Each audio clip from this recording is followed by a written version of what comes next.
My twin brother betrayed our family over a $2 million inheritance, but karma hit him harder. 3 weeks after my dad's funeral, I finally had the strength to sit down at his desk and start going through his finances. My mom was a mess. She hadn't eaten a full meal since we buried him, and I knew if I didn't step up, no one would. So I logged into my dad's bank account to figure out how much we had to work with for her care, for the house, for everything, and my stomach dropped. The balance read $12.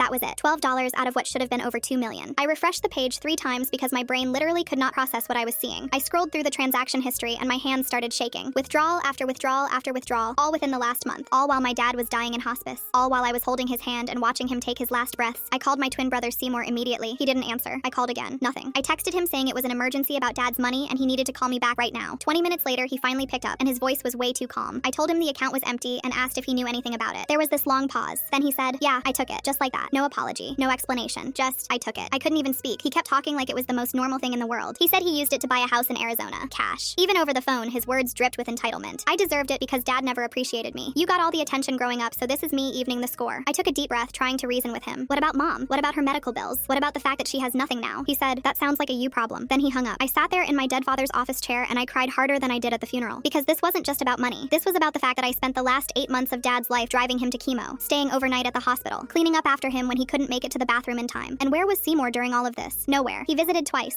in 8 months, and both times he complained about how far the drive was. The next few weeks were a blur of panic and anger and trying to figure out what to do. I talked to lawyers who told me it would be nearly impossible to get the money back. Seymour had already spent it. The house was in his name. Even if I sued him, I'd be fighting for years and paying legal fees I couldn't afford. My mom started having to skip medications because we couldn't cover the costs. I had to take out a personal loan just to keep her lights on. That's when karma showed up in the form of a call from my dad's lawyer. He asked me to come into his office because there was something important I needed to see. I drove over thinking it was probably just more paperwork, more depressing reminders of what we lost. But when I sat down, he slid a document across the desk and said, "Your father has prepared for this." I didn't understand at first. But then he explained, "Your dad had created 2 wills. The first one was the standard inheritance split between you and Seymour, but the second one was hidden. It says that if any unauthorized withdrawals happened with the money from the first will, the beneficiaries have the right to pursue full legal recovery." I smiled as I realized what this meant. My dad had created a second will so that if any money was taken unauthorized, it would be returned back to me. And now Seymour was about to lose everything. Seymour got served papers 2 weeks later. He called me screaming, asking how this was possible. I told him exactly what dad's lawyer told me. "Dad knew you'd do this. He just hoped you wouldn't."